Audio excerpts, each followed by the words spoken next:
আপনারা কি আমাকে ছাদে কাপড় মেলতে দেখে অবাক হচ্ছেন? ভাবছেন এই লোকটা কি পুরুষ না স্ত্রীর গোলাম? একটু থামুন, আজ আমি সমাজকে একটা প্রশ্ন করতে চাই। মহাভারত বলে স্ত্রী সেবা করা স্বামীর ধর্ম। এটা দুর্বলতা নয়, এটা ধার্মিকতা। নবী মোহাম্মদ সাল্লাল্লাহু আলাইহি সাল্লাম ঘরে থাকলে নিজ হাতে ঘরের কাজ করতেন, স্ত্রীদের সেবা করতেন।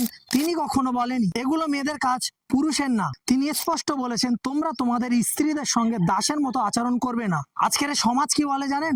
স্ত্রী অসুস্থ হলেও তাকে কাজ করাতেই হবে, এটা নাকি পুরুষ? না, এটা পুরুষ না, এটা কাপুরুষ। যে পুরুষ নিজের অসুস্থ স্ত্রীকে দাসের মতো খাটায়, যে ছেলে নিজের অসুস্থ মায়ের হাতে কাজ করে না, সে কোনোদিন ভালো স্বামী হতে পারে না, ভালো ছেলে হতে পারে না, ভালো মানুষ হতে পারে না। আলহামদুলিল্লাহ, আমি মোহাম্মদ শাহিদ। আমার স্ত্রী অসুস্থ হলে আমি ঘর মুছি, কাপড় ধুই এবং কাপড় মেলি। আমার মা অসুস্থ হলে আমি তার হাতে কাজ করি। এতে যদি সমাজ আমাকে স্ত্রীর গোলাম বলে, তাহলে আমি গর্ব করে বলি আমি সেই গোলাম। যে মা তোমাকে জন্ম দিতে মৃত্যুর কাছাকাছি গেছে, যে স্ত্রী তোমার সন্তান জন্ম দিতে নিজের শরীর শেষ করে দিয়েছে, তাদের সেবা করাকে যদি সমাজ কাপুরুষ বলে, তাহলে সেই সমাজের উপর আমি লানত করি। সমাজ তোমার ঘরে ভাত তুলে দেবে না, সমাজ তোমার ছেলেকে মানুষ করবে না, সমাজ তোমার অসুস্থ মাকে সেবা করবে না। তাই মানুষ কি বলবে ওটা না দেখে দেখো, আল্লাহ কি বলবেন, ভগবান কি বলবেন।